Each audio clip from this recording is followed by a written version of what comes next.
Siguiente es la independencia y autonomía de la iglesia. Vaya a Hechos 15, 19. Los bautistas creen que sus iglesias deben ser independientes entre sí, o sea que no debe haber una sujeción de ningún tipo o de supervisión o jerarquía a otra iglesia. A lo menos que es una iglesia que la está plantando, es una misión y está supervisando hasta que el siervo esté bien y después la deja para ser una iglesia autónoma. La palabra autonomía, autónomo, significa que es independiente, trabaja por su cuenta, se gobierna sola.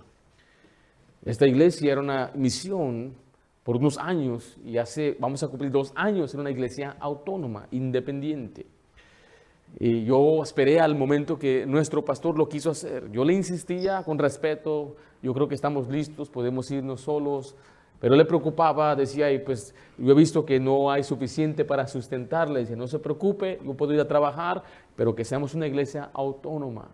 Y finalmente, por fe, nos quitó ya la responsabilidad, hubo una separación completa, ya no compartimos nada más que compañerismo con la iglesia enviadora.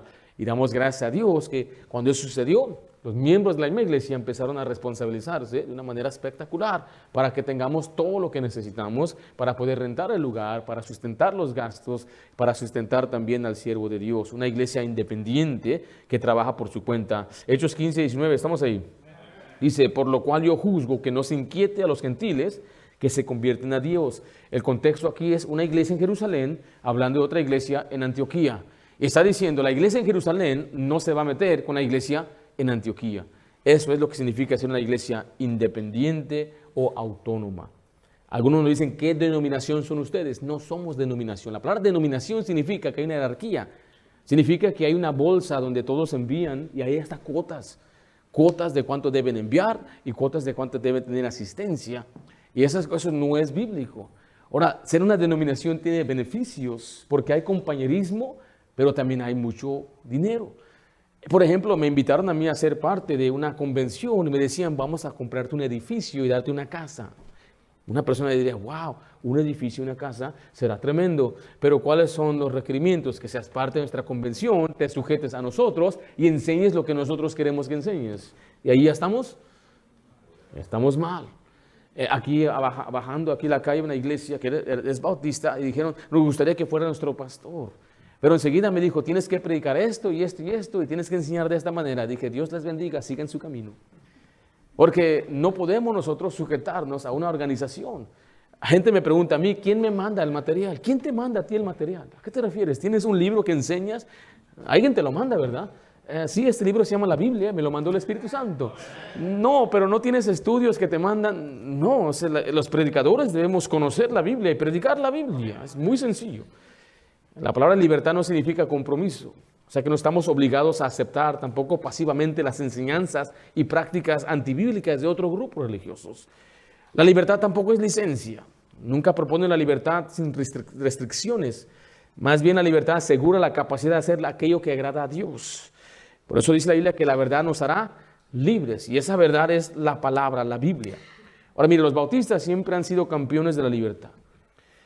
Habiendo sido sujetos ellos mismos a la intolerancia y al fanatismo y la discriminación religiosa, y en muchos casos las severas persecuciones por su fe, que hasta llegaron a pagar con la vida. Se ve el registro allí en la historia. Pero la libertad no es lo mismo que tolerancia. Quiero leer algo que se escribió hace muchos años por los bautistas. Le dijo esto al católico romano, al bautista, al cultista, al infiel y al ateo. Se le escribe lo siguiente: no estoy de acuerdo con tus creencias, pero lucharé hasta mi muerte si es necesario para defender tu derecho a creerlas. Y hasta ese momento, con la ayuda de Dios, haré lo mejor para persuadirte de la verdad. ¿Sí noto eso? Nosotros creemos que cualquier persona puede creer lo que ellos quieran. Y crean lo que ellos quieran creer. Y vamos a pelear por el derecho de ellos de tener esa habilidad de creer. Pero mientras tanto, sí vamos a tratar de persuadirles con el Evangelio. Entonces, ¿qué es lo que enseña la Biblia en cuanto a la sumisión?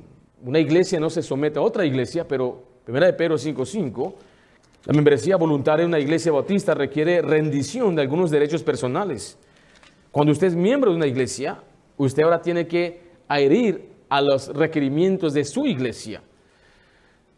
Eso se llama sumisión mutua. 1 Timoteo 5:5, ¿estamos ahí? Igualmente, jóvenes, están sujetos ¿a quién? A los ancianos. Los ancianos son aquellos que Dios ha puesto como los supervisores de la iglesia. Y todos sumisos, ¿qué dice enseguida? Unos a otros. Nadie está sin autoridad. Nadie está sin que alguien le esté guiando.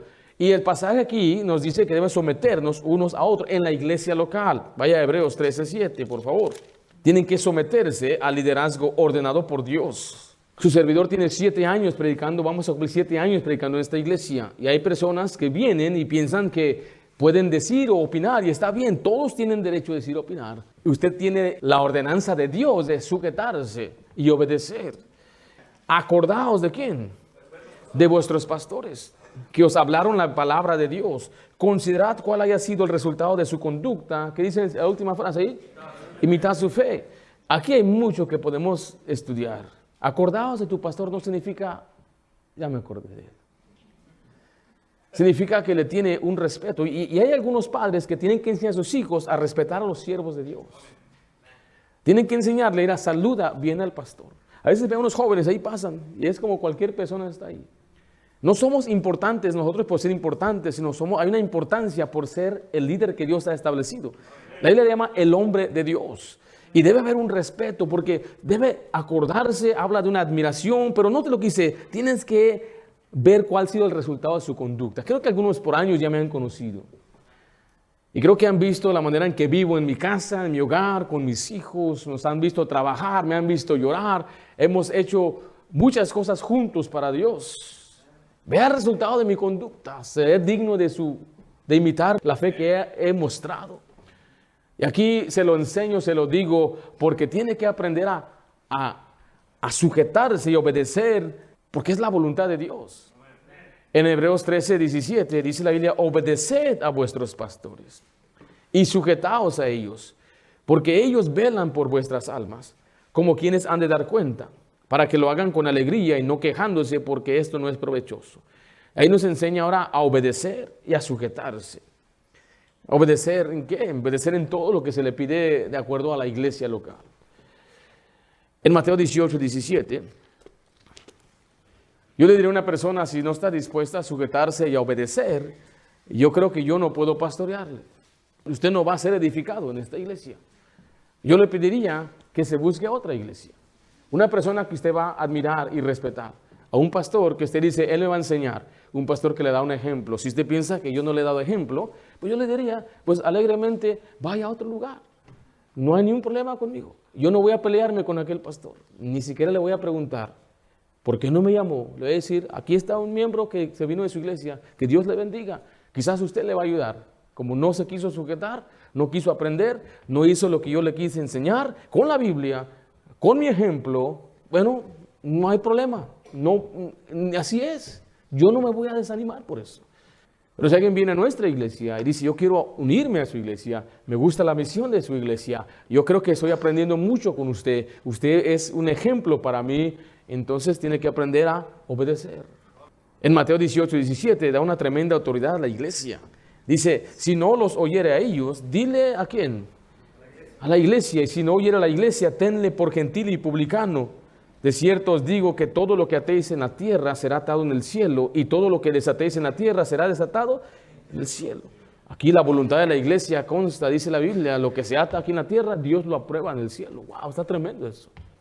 O sea que vemos que la iglesia sí es independiente de otras iglesias, pero es autónoma, se gobierna sola, y la iglesia tiene el derecho de juzgar a los que están dentro también. Que el diablo juzgue a los de afuera, la iglesia juzga a los de adentro.